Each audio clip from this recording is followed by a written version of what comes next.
Okay, Brian is going to be coming around with a sign-in sheet for members of the committee. The first order, I'm going to go ahead and call this committee to order. I know I'm standing between you and your weekend, so I'm going to try to make this as concise as possible. The first order of business is our rules that we have. You have them before you in the folders. I think everybody has had an opportunity to review them. Does anybody have any questions or concerns about the rules? Okay, at this time, I will entertain a motion. Okay, all right. There was a move by Administrative Floor Leader Reeves. There was a second by Chairman Efstration. All those in favor, please signify by saying aye. Aye. Any opposed? Okay, and our rules are adopted for this biennium. I appreciate that. The second order of business is House Bill 154. We are working from LC 338537 EC. And here to present the bill is Administrative Floor Leader Reeves, and it will, what mic number are you? Press the button. Oh, okay. Are you on? Tap the mic and see if it works. All right, try it. No. That's me. Yep. Oh, okay. Let's see. That's me. 1. Okay, I'm going to try 8. Okay. Nope.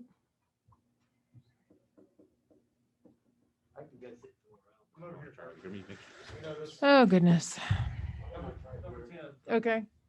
This is Mike. It should be 1. Number 2. 2? Okay. Nope. Check.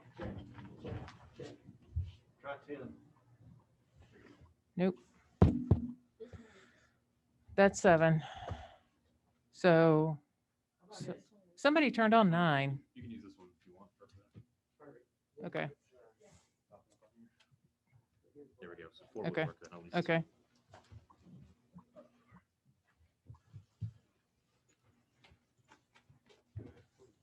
I apologize for the technology confusion.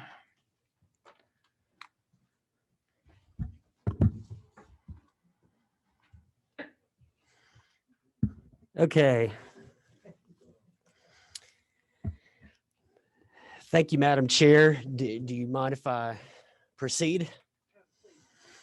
Okay, so members of the committee, thanks for having me here today. I am here. Wendy Clifton is here across from me. Melissa Carter and Ruth Claiborne are joining us on Zoom if there's any questions for them. And Director Rawlings is also in the room if anyone has any specific questions that I am not able to answer. Just very briefly, and most of you were here, some of you weren't, but in 2018, the Georgia General Assembly passed House Bill 159, which was the overhaul modernization of Georgia adoption law. And it was anticipated at that time that after the new law was passed, after the passage of a year or two, that we would probably have some cleanup that needed to take place. And so last year, we filed House Bill 913, which actually passed through this committee and passed the House. But then with the once we reconvened after the COVID break, we did not take the issue back up just because we were focused on a narrow set of things. And the understanding was that we would bring it back up this year. And so here we are with House Bill 154. This is the same bill that passed this committee and passed the House last year with 5 exceptions. And one of those exceptions, I'm actually going to make an amendment to strike because we have not, I have some concern with the language and I want to get it fixed, and I'll work on that in the Senate. But this is the same bill that we passed last year. We had the passage of another year. So we had another year to examine, how these things are playing out in court and what changes could and needed to be made in order to make things more efficient. Most of the changes for last year and this year, they're strictly mostly technical, very few policy changes with a couple of exceptions. The major policy change is changing the age of eligibility for an adoption from 25 to 21. And that's on line 32 of the bill. And that's the only policy change that I intend to talk about today. But just I want to, again, refresh everybody's memory about this. This does not give a right for somebody to adopt at age 21. What it does is it gives you the standing to file a petition. And as a practicing lawyer who has handled adoptions in court, once a petition for an adoption is filed, a very, very, very rigorous and scrutinous process takes place where ultimately a judge decides, after a lot has happened, including investigators and background checks and all kinds of things that relate back to the standard of what's in the best interest of a child and what the status is of the parental rights of the natural parents, etc. A judge will decide whether or not it's in the best interest for somebody to actually be able to adopt. All that this does is it reduces that threshold so that it gives somebody that is under 25 but over 21 the ability to file that petition. This is typically the kind of thing that it doesn't happen much, but when it does happen, it is usually relative type situations. For example, a 23-year-old has a 15-year-old brother and the parents are both deceased, or the parents have been incarcerated, or something like that happens where there's a specific need, and the person that makes the most sense to take custody and have official custody of that minor is somebody who might be an older brother or sister. And so right now, if that person is not yet 25, then they would not be eligible, even though they may be the very best person to do so. By doing this policy change, it will allow those very rare circumstances, situations to take place. Other than that, the changes that have been brought forth this year, which is based on, again, another year, the first of which I'll talk about is lines 96 through 101.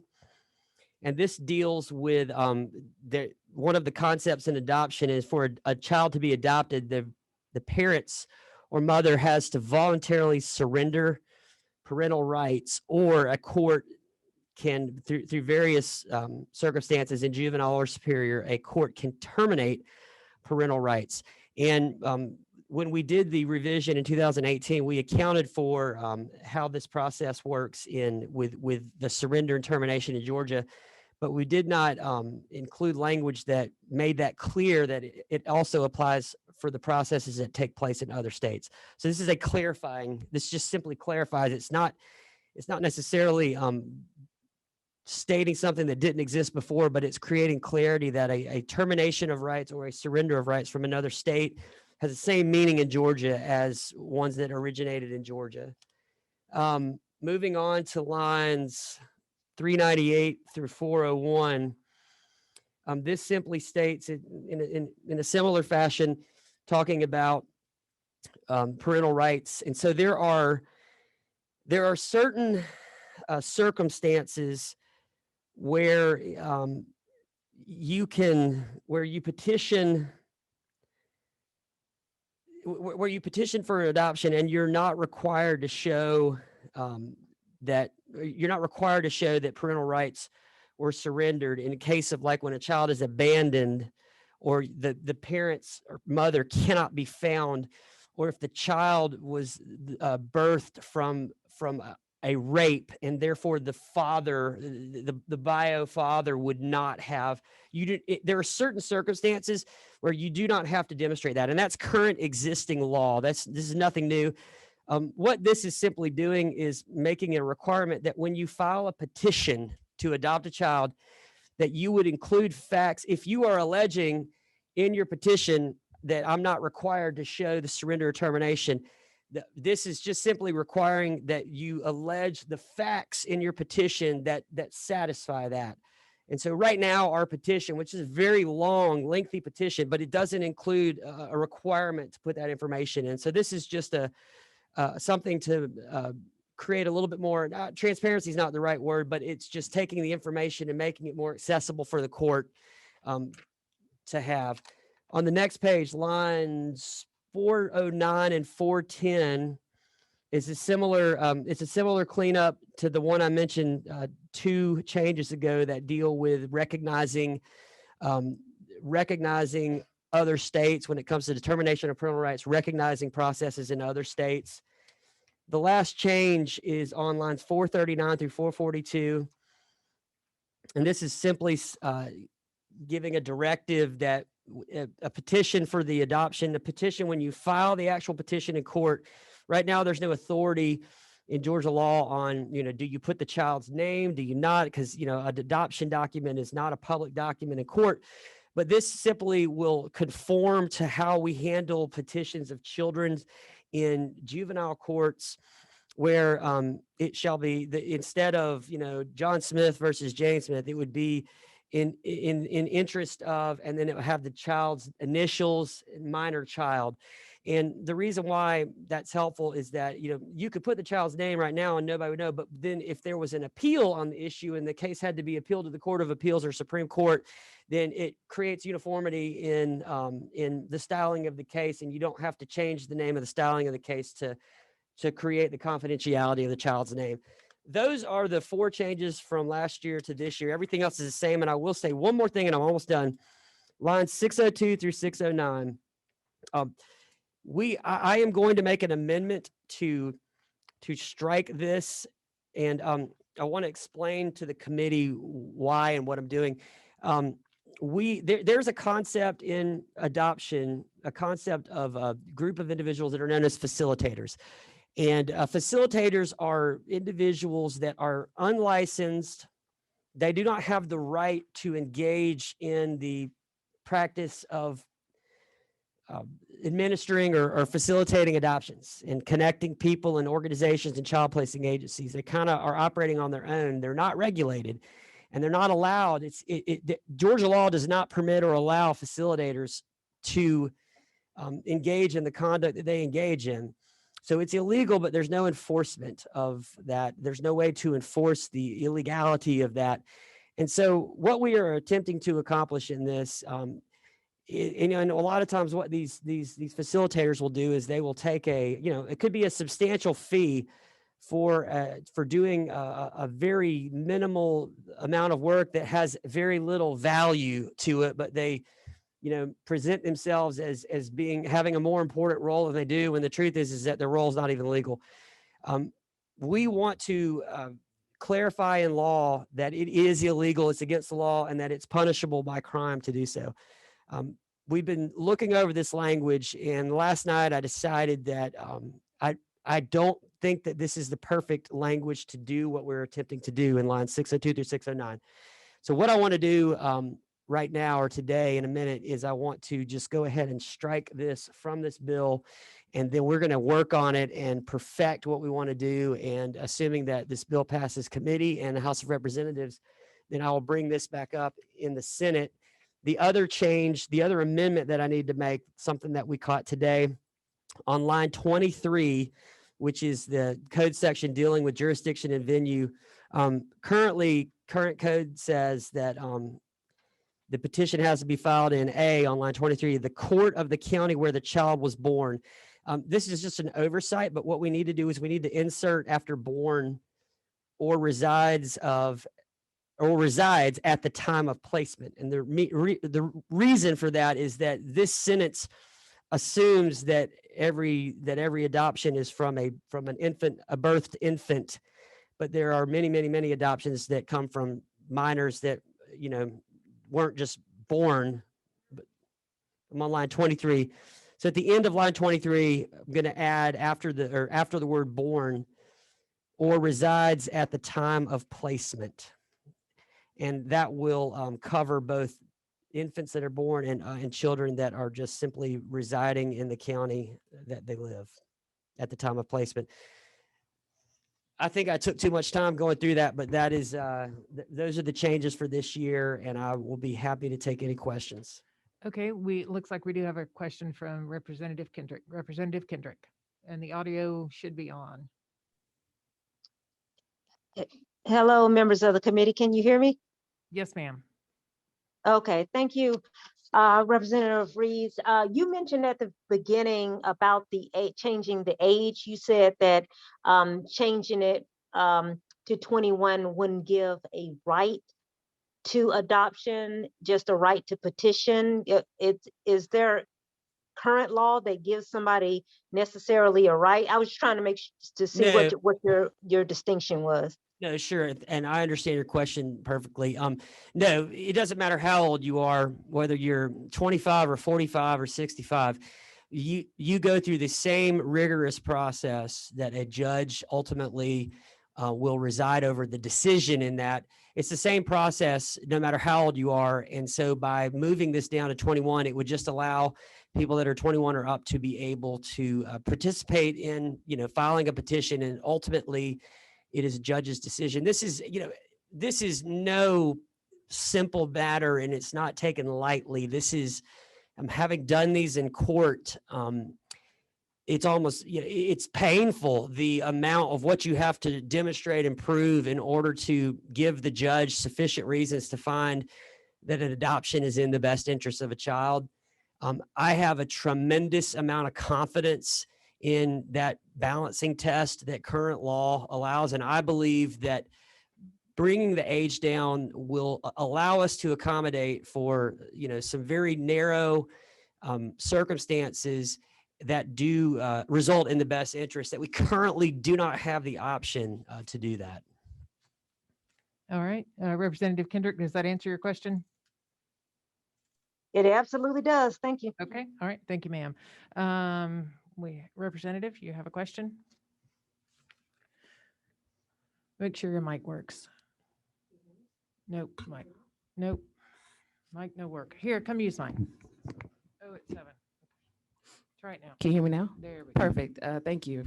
So originally, I know that situations such as this require a lot of vetting when you do the original bill of what age to start with. So I'm just curious as to what was the original reason for 25 versus 21? Because I'm sure there was a lot that went behind getting to 25. The decision of 25 has probably been in Georgia law for a very, very long time. It's what Ms. Clifton is telling me is that was an original policy in Georgia. And, just like everything else, I guess from time to time, it's subject to being looked at and deciding, are there scenarios that call for, something that is outside of what our law currently allows. And again, this is not, I do not expect, let's be honest, there's hardly any, there may be 22-year-old adults out there that say, I want to adopt someday, but probably most 22-year-olds don't just wake up and get the idea, I'm going to go adopt someone today, and if they did, and that was the basis of their motivation, then in all likelihood, the scrutiny that the court puts on this process would probably not result in that. So this is something that we expect will be very rarely used, but that when it is necessary, when it is appropriate, it is absolutely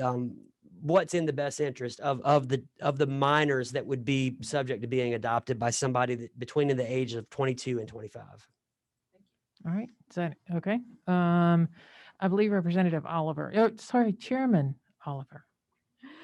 Thank you. I understand you'll be seeking an amendment, accepting of amendment to eliminate 602 to 609. Tell me, was 610 to 615 in the statute last year? You know what? Let's see here. Okay. Yes, I've made a mistake. The language that we are striking is 610 through 619. That's the So amendment that's you the want. facilitator language that is in this version, but that I do not believe is the best that Okay. we can do on that. And That so, satisfies me because I Okay. was concerned about 615, but you're done with that. If someone asks if someone asks amendment that you request, it'll eliminate my issue with those language. So thank you. Okay. Thank you, Chairman Oliver. Representative Hutchinson has a question from the Zoom. Hi, can y'all hear me? Yes, ma'am. Have a couple of questions. On page 18, line 448. In those cases where the court is required to appoint an agent, and for whatever reason it doesn't happen, it's the petitioner's responsibility to request. Can you explain what situation this would apply to? There you go. And I will let this may be appropriate for Ms. Claiborne to answer. She's our expert practitioner, but essentially, current law says that a judge is supposed to appoint an investigator, but sometimes they don't do it. And I can't explain or reason as to why. That I do not know the answer to, but this simply creates a provision in law that says if the judge doesn't do it, then the petitioner needs to, to request that they do it. Ms. Claiborne, if you would like to chime in on this. That's exactly right. Thank you, Representative Reeves. It's just that occasionally this falls through the cracks in the judge's chambers, and we're coming up on a date for a hearing and the investigation hasn't been done. So to move things along, it would be the responsibility of petitioner's attorney under this provision to go ahead and make a request. Okay. Another question on line 532, where it looks like it's going to allow people to take part with electronic means, but only if it's uncontested. And I was just wondering, in the days of COVID and Zoom, if that can be just electronic, whether it's contested or not. And that's a great question. And as I was reviewing and rereading the bill in preparation for today, I obviously had the same thought. And I think that that Representative Hutchinson, that is to me, that's a bigger policy question as far as what our General Assembly, I know that there are some considerations going around right now as far as taking some of the things that we've learned about doing court in the last year and making those more permanent.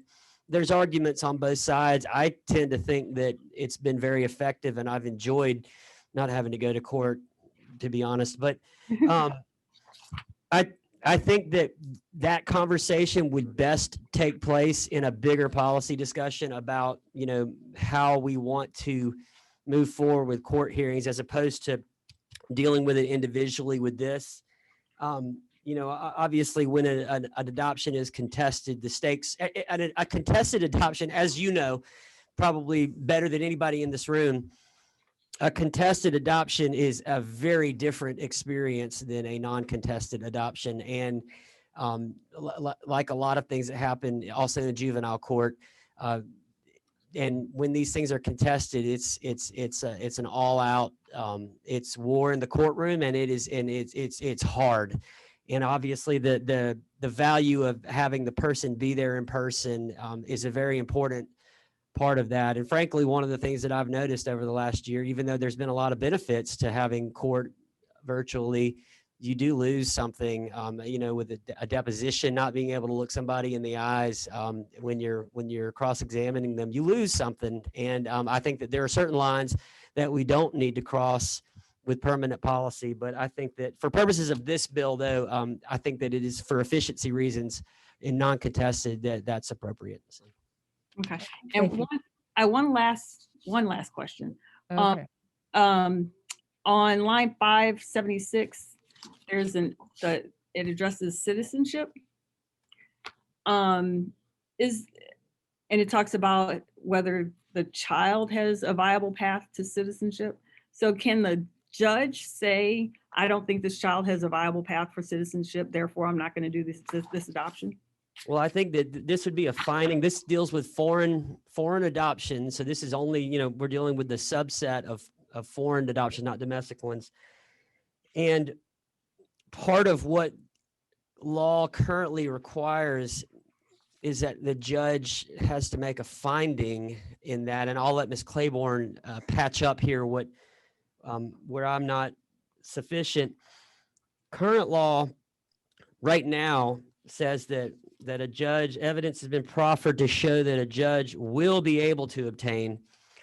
And I think that that's a standard that might be harder to actually, in practicality, proffering that somebody will be able to attain versus proffering that they have a viable path are two different things. And I think it's, to a degree, it's probably impossible to determine, for certain that someone will be able to obtain citizenship. But I think that with facts and circumstances, you can make a proffer of evidence that there is a viable path. And so I think this is just to conform this to the reality of what the words on the paper are right now and how they're not quite practical. Okay, thank you very much. I agree with that. I would just point out that it says a viable path to lawful permanent resident status, which is a little bit lower bar than citizenship, but would allow the child to lawfully remain in the country. Okay, thank you. All right, any other members of the committee have a question? Will you hit their button, Chairman of Administration, so maybe I can, there, you should be good.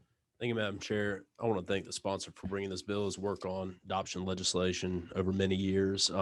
I really want to just drill down into maybe the biggest policy shift that we're talking about here, which is eligibility for adoption by a 21-year-old. And I certainly appreciate what you were talking about earlier. And I'm obviously comfortable with the bill. I'm co-sponsor and honored to do so. But what safeguards are there in place, or what considerations given for maybe 21-year-olds with a really big heart who want to make a difference, who are interested in giving to the community and helping children in need, but maybe aren't in the best financial position or the position to actually take on an adoption? What considerations or checks might be in the court system and the process as a Superior Court judge considers a petition to make a determination as to whether or not the adoption should move forward? Well, I think that all those things you just mentioned are part of the, you obviously have the formal investigation, which is just an invasive. I can't think of a better word. It's just a flat out invasive investigation, and it should be.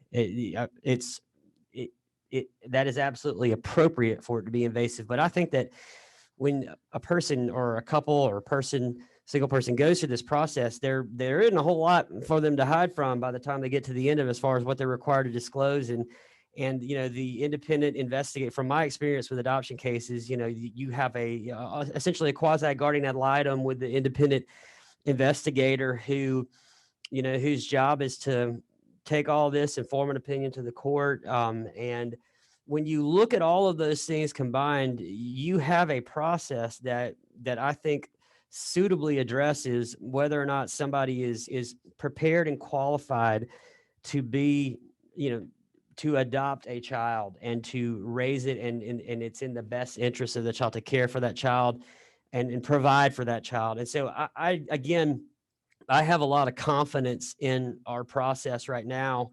I think that it works. Like everything else in law, there are bad facts that cause bad cases. There are, we can make the law the best we can, but we can't make it perfect because we don't know when a judge is going to misapply the law. And any of us that have ever gone to court, have lived in those shoes, and we've experienced that. But this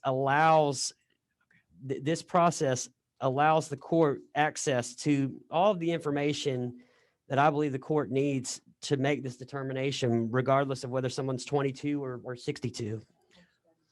Yeah, and there, as you're aware, and the home study is a major part of the investigation and the process too. Again, it's invasive, but appropriately invasive, where again, your closets are looked into. So. Yeah, and the statutory exclusion for somebody who would otherwise be fully appropriate is problematic. So I understand, completely appreciate what you're saying. If I could ask one follow-up, sure. Madam Chair, if we just consider the amendment on line 23, and this may be a little nitpicky, and I'm sorry if I don't understand the placement process, but as I understand it, this is a placement out of state or out of the country that's taking place. It's being characterized here. Yeah, that's what we got in line. And so would it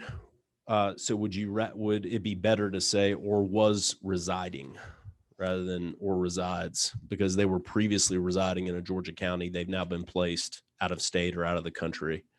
May I ask Ms. Claiborne what her thoughts are on that? Sure. What this Ms. Claiborne- actually, what this actually applies to is a non-resident of Georgia adopting a Georgia child. So the original bill allowed for non-residents to adopt, and that's the one that passed in 2018. And so that there simply was an oversight about venue. And the reason for the requested change is that if it's an infant placement, where a county where the child was born might be the most appropriate county. But if say, for example, a relative from Tennessee is adopting a 5-year-old, then it doesn't really matter where that 5-year-old was born. It's more important where the 5-year-old has been most recently residing, so that information about the child is available at that venue. Well, and I appreciate that, Ms. Claiborne, but if I could, as a chairman, take an exception. The question was whether or not resided, because the 5-year-old in your hypothetical would have moved to Tennessee to reside with those relatives. It might have been a resident of Clayton County or Fulton County or Chattooga County, or one of those counties, but now it is residing with those relatives in Tennessee. So the question is resided in that county because it has already moved for that placement with the adoptive parents, with that relative. So what would be your thoughts on changing resides to resided? Is it possible that that both could apply? That it could be that a Tennessee family could be adopting a relative that currently lives in a Georgia county, or it could be that the child is already living with that adopting family in Tennessee. I think it could. If I may, Madam Chair, so I guess my question is, it says on line 18, it says placed for adoption. And so I'm assuming that means that the child has been placed with that prospective adoptive parent, but that the adoption hasn't been, is to be filed. And so we're talking about venue for where to file. How about And- we just put resides or resided? Would everybody be happy with that language? The child's been placed for adoption. Yeah. With the county of where the child was born or resides or resided at the time of placement. If I may, Okay. Director no, there's too many Rollins, ors in is there. there placement placed for adoption? Does that mean the child has actually gone to the parents who are or the prospective adoptive parents who are to be considered in the proceeding? Okay, I'm sorry, Director Rawlings, you're going to have to find a mic that works. Perhaps Mary Margaret's. Hit the button and I will turn on. I will formally recognize Director Rawlings to answer the question. There we go. You should Thanks. be good. I presume if they have been placed in another county and they've signed the paperwork, but it's a little complicated. I bet Ms. Claiborne can probably answer this just as well as I can, or actually Chair Oliver probably can. No? Don't try to pass the buck. So the language we're talking about is the court of the county where the child is born or where the child was placed for adoption is what we're talking about, the amendment. No. Well, whether or not the child still resides in that county or whether or not it should be like if it's already been placed with the Okay, adoptive parents. This actually, I can't answer. The official residence of a county, of a child who is in state custody is the county that has jurisdiction over the child. So in other words, if the child is from Clark County, was taken into custody in Clark County, went through the Clark County court, but is placed in Coweta County, still a resident of Clark County, as I recall. So the issue here is the child's been, in that example, the child's been placed for adoption outside of the state, but the adoption proceeding has not started. So we're talking about venue for where to file. The child's still a resident of Georgia. So Understood. And but venue for the county. venue would still be Clark the County. county where the whole thing started off, the TPR, where the TPR was done, I believe. Yes, sir. Okay. Okay. No? So I will just, my proposed friendly amendment would be or was residing at the time of the placement, or was residing as opposed to resides. So. Okay. Tell me, so 23 should read the court of the county where the child was born, comma, resides, comma, or was residing. or was residing at the time of placement. Yes. Yeah, I cannot contemplate I don't understand resides because as I understand, placed for adoption means they are now living with someone who is not a resident of Georgia. So But I don't have an issue with that. Here's what I would like to do if it's okay with the chair. Okay. Let's go ahead and make that amendment, and then I will work with legislative counsel and make sure that we resolve this issue, if not sooner than in the Senate. Like I said, there's already another issue that I know we've got to resolve in the other chamber. So I will commit to making sure that is the best language. Okay. All right. Thank you. All right. You have a question, Representative Neal? Yes, ma'am. Can you hear me? Yep. Well, we might have solved it already, but I was wondering maybe one of the attorneys can advise, in the code section, under definitions, do we have a definition of what placed means under this code section? Yeah, yes, Representative. That's in 1908-1 are the definitions for adoption, and it's an exhaustive. Okay, I was just wondering if that could give everybody guidance on the direction to take it. Okay. All right. Thank you. Any other questions from any members? I'm sorry, what? Okay.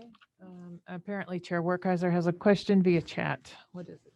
Could we not use born or jurisdiction of placement? Could we not use born or jurisdiction of placement? I think the chair is very happy with that current language, resides or was residing at the time of placement. So I think we'll I had typed that earlier in the conversation. I think y'all got it covered. Thank you. Okay. Thank you, Chair Workheiser. We do appreciate that. So any other questions? The chair would also like to point out pages 27 through 51 of this very weighty bill do nothing but change the mailing, update the language with regards to mail. So, I think Administrative Floor Lady Reeves has exhaustively covered and through the questions. As I usually do. The bill. So, and barring any other questions, is there the chair recognizing that there is some amendments to be made, but will entertain a motion. Okay, there is a move to pass from Representative Oliver. There is a second from Representative Dubnik. And pending that, there are two amendments. There is one at line 23, and the line will read after the amendment, the court of the county where the child was born or resides or was residing at the time of placement. Do you want to read with the commas? Okay. Line 23, the court of the county where the child was born, comma, or resides, comma, or was residing at the time of placement. So that is the First Amendment. Do I hear a motion on that amendment? So moved. There's a movement from Representative Oliver. Is there a second? Second. There's several seconds, so that moves forward. Any opposed? Okay. The Second Amendment is to strike lines in their entirety, lines 610 through 619. Does anybody have any questions with regards to that? Representative Oliver. I erroneously said 602 to 609. The lines to be struck are 610 to 619. To 619. And Madam Chair, based on that, we will also need to restore the letters in 620, 623, and 635. The letters would need to resort back to where they were originally. So F would become E, G would become F, and H would become G. Okay, so just read that back so that we can get all of that down. First of all, we're going to deal with the First Amendment that we have before us, or the Second Amendment that is before us, striking lines 610 through 619. Is there a motion? There's a motion from Representative Oliver. There's a second from Representative Dubnik. All those in favor, please signify by saying aye. Aye. Any opposed? Okay, any opposed? Appreciate that. The motion carries. So we have stricken lines 610 through 619. The chair will recognize Administrative Floor Leader Reeves for the Third Amendment. The Third Amendment, Madam Chair, is to strike the parentheses F and replace it with parentheses E in line 620. You want me to do them individually or all three at the same time? All three at the same time. We will entertain them And as a then cohesive amendment. line 623, the strike parentheses G and replace with parentheses F. And then in line 635, strike parentheses H and insert parentheses G. All right, so there's a third amendment before us. Is there a motion? There's a motion from Representative Dubnik, our Chair Dubnik. Is there a second? There's a second from Representative Neal. All those in favor, please signify by saying aye. Aye. Any opposed? Okay, no one's opposed. It carries. So we have three amendments. So now the issue before us is House Bill 154, LC 338537 EC as amended. We have three amendments that we have passed. So is there a motion to pass as amended? Okay, there's a motion to pass. Is there a second? Second from several members. All those in favor of passing as amended, House Bill 154, all those in favor, please signify by saying aye. Aye. Thank you for that musical styling, Chair Werkheiser. Really, we appreciate that. Any opposed? Okay, before we adjourn, today is Wendy Clifton's birthday. Wendy works tirelessly for children across the state, so we just wanted to give her a shout out on her. And I can't think of a better way to spend your birthday than at a Juvenile Justice Committee meeting. So having dispensed with that, with all business before the committee, we are adjourned. Have a good weekend, everyone.